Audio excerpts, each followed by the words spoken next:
What's happening, fam? L.A.R movement still moving. Book entitled Lessons from a Non-Custodial Father. Amazon Kindle Create Space. Um, if men and women were honest with each other, mm,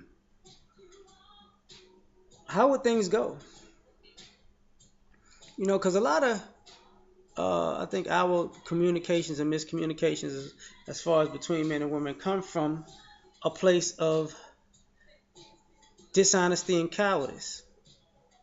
Because we're uncomfortable with being honest with the opposite sex, in fear of us not being able to manipulate the situation and get what we want out of it.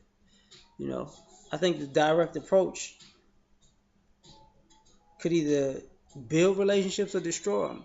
I think, you know, the things that we would say to some women, and that's what, like, us as men, we have to filter what we say to women because we can't be honest with you ladies because your feelings and your sensibilities will be crushed. Or we're not trying to crush you because we got to sugarcoat shit. I mean, and y'all sugarcoat shit too for quote unquote our ego's sake, and I'm sure it's necessary with some guys. But what if guys were honest and say, look, sweetheart, you don't fulfill me. You're beautiful. I I enjoy spending time with you just so at some points we can have sex, but intellectually you don't fulfill me. Spiritually you don't fulfill me. Or you do fulfill me intellectually or spiritually. You know, your sex game, yeah, you could do better.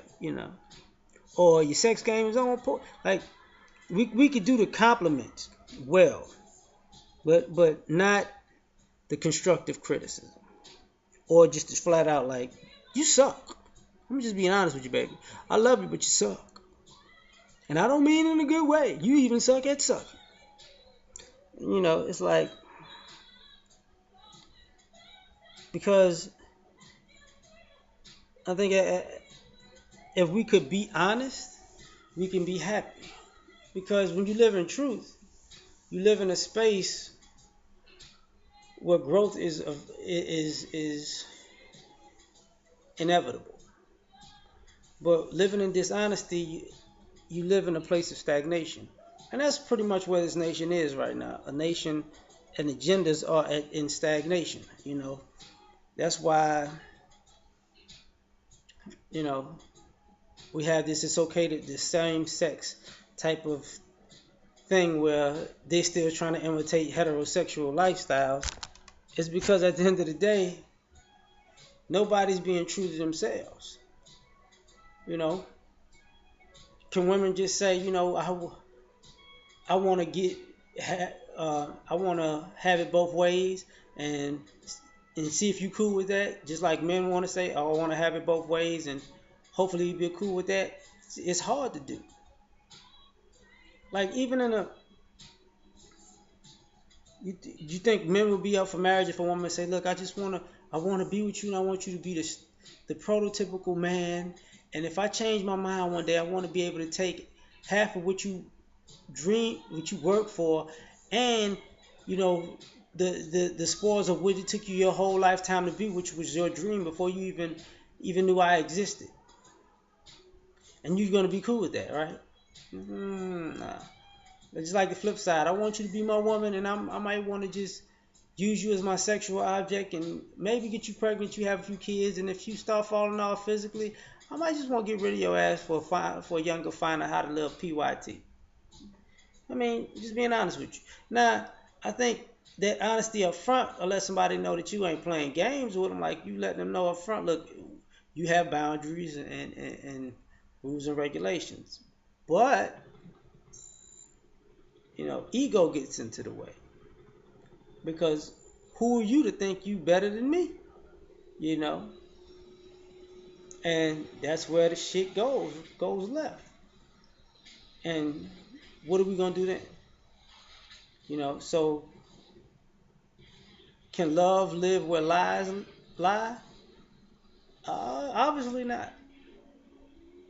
But we don't want to be truthful. You know, can women say, "Look, you don't satisfy me because sexually you don't turn me on, mentally you don't turn me on. You know,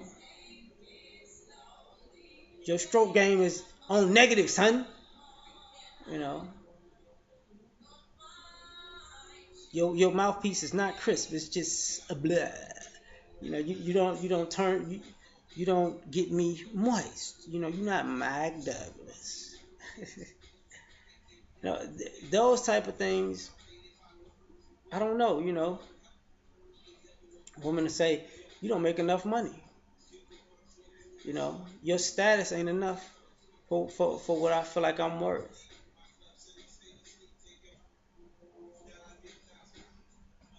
Guys can't say, you know, you just you just ain't got the body I'm looking for. You ain't got the you know you're not the you're not what I think fine is. As a matter of fact, you know, I think you're stupid or I think you're too smart. I want somebody stupid. You know, and the cowardice of it is weird because it comes out in simple ways where you can't pick up the phone and tell somebody what you want. You know, and people have had these conversations before, like, what do you want? And the other person's stuck on the phone, like, because they're too scared to say what they really want, because they feel like it's probably too hedonistic or too self-centered or self-serving. And sometimes we're here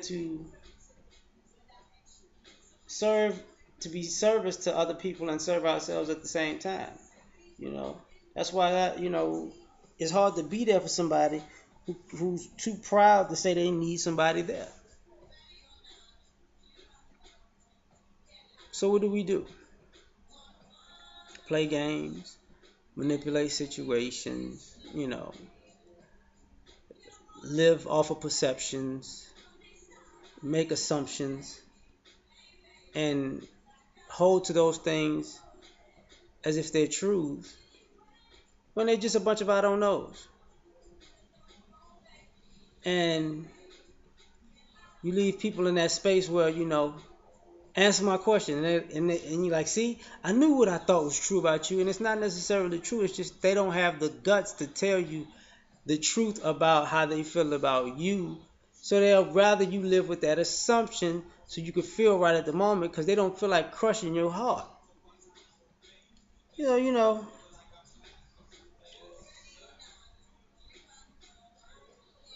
at the end of the day, there is no such there. The real relationships are few and far between because not too many people are real and not too many people are able to handle real and still be with that person that was real with them. So I'm out. Peace.